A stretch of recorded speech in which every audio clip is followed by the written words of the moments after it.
ಕೂಡ್ಲಿಗಿ ಪಟ್ಟಣದ ಹಾಗೂ ತಾಲೂಕಿನ ನಾನಾ ಗ್ರಾಮಗಳ ಘಟಕಗಳ ಎಐಟಿಯುಸಿ ಸಂಯೋಜಿತ ಕರ್ನಾಟಕ ರಾಜ್ಯ ಕಟ್ಟಡ ಕಟ್ಟುವ ಮತ್ತು ಕಲ್ಲು ಒಡೆಯುವ ಕ್ವಾರಿ ಕಾರ್ಮಿಕರ ಸಂಘ 138ನೇ ವಿಶ್ವ ಕಾರ್ಮಿಕರ ದಿನಾಚರಣೆಯನ್ನ ಸರಳವಾಗಿ ಕಾರ್ಮಿಕರೇ ಒಂದಾಗಿ ಹೋರಾಟಕ್ಕೆ ಮುಂದಾಗಿ ಎಂಬ ಕಾರ್ಮಿಕರ ಹೋರಾಟ ಚಿರಯವಾಗಲಿ ಎನ್ನುವ ನಿಟ್ಟಿನಲ್ಲಿ ಕುತ್ತಲ ಆಂಜನೇಯ ಪಾದಗಟ್ಟೆ ಹತ್ತಿರ ಕಾರ್ಮಿಕ ದಿನಾಚರಣೆ ಆಚರಿಸಲಾಗಿದೆ. ಮೇ 1ನೇ ದಿನ ಕಾರ್ಮಿಕರ ದಿನ, ಶ್ರಮಜೀವಿಗಳ ಬೆವರು ಸುರಿಸಿ ದುಡಿಯುವ ಜನರ ವಿಶ್ವ ಕಾರ್ಮಿಕ ದಿನ. ಈ ದಿನ 1986ರಲ್ಲಿ ಚಿಕಾಗೋ ನಗರದ ದುಡಿಯುವ ಕಾರ್ಮಿಕ ವರ್ಗ ದುಡಿಸಿಕೊಳ್ಳುವ ವರ್ಗಕ್ಕೆ ಸೆಡ್ಡು ಹೊಡೆದು ಶೋಷಣೆ ದಬ್ಬಾಳಿಕೆಗಳ ವಿರುದ್ಧ ಧ್ವನಿ ಎತ್ತಿ ತಮ್ಮ ಹಕ್ಕುಗಳ ಉಳಿಮೆಗಾಗಿ ಲಕ್ಷ ಲಕ್ಷ ಸಂಖ್ಯೆಯ ಕಾರ್ಮಿಕರು ಹೋರಾಟದಲ್ಲಿ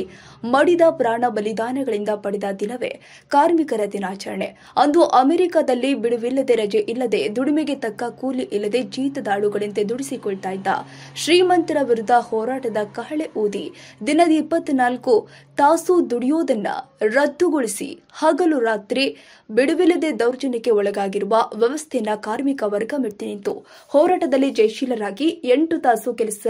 ರಜೆ ಎಂಬ ಕಾನೂನನ್ನು ಜಾರಿಗೊಳಿಸಿದ ಅಂದು ಹೋರಾಟದ ಮೂಲಕ ವಿಶ್ವದ ಮಹಾದೊಡ್ಡ ಕಾರ್ಮಿಕ ಸಂಘಟನೆಯಾಗಿದ್ದ ಎಐಟಿಯುಸಿ ಕಾರ್ಮಿಕ ಸಂಘಟನೆಯ ಹೋರಾಟದ ಫಲವಾಗಿ ಮತ್ತು ಭಾಗವಾಗಿ ಇಡೀ ಪ್ರಪಂಚದಾದ್ಯಂತ ಮೇ 1ನೇ ದಿನದಂದು ಶ್ರಮಜೀವಿಗಳ ದುಡಿಯುವ ಕಾರ್ಮಿಕ ವರ್ಗದ ಸಂತೋಷದ ಹಬ್ಬದ ಆಚರಣೆಯಂತೆ ವಿಶ್ವ ಕಾರ್ಮಿಕ ದಿನಾಚರಣೆಯನ್ನು ಆಚರಿಸಿ ಸಂತಸ ಪಡ್ತಾ ಇದೆ. ಅದೇ ರೀತಿಯಾಗಿ ಕೂಡ್ಲಿಗಿ ಪಟ್ಟಣದ ಎಐಟಿಯುಸಿ ತಾಲೂಕು ಸಮಿತಿ ನೇತೃತ್ವದ ಕಟ್ಟಡ ಕಾರ್ಮಿಕರ ಸಂಘಟನೆ ಹಾಗೂ ಕೂಡ್ಲಿಗಿ ತಾಲೂಕಿನ ಅನೇಕ ಕಟ್ಟಡ ಕಾರ್ಮಿಕರ ಗ್ರಾಮ ಘಟಕಗಳು ವಿಶ್ವ ಕಾರ್ಮಿಕ ದಿನಾಚರಣೆಯನ್ನ ಕಾರ್ಮಿಕರೇ ಒಂದಾಗಿ ಎನ್ನುವ ಘೋಷಣೆಗಳೊಂದಿಗೆ ವಿಶ್ವ ಕಾರ್ಮಿಕ ದಿನಾಚರಣೆ ಆಚರಿಸಲಾಗಿದೆ.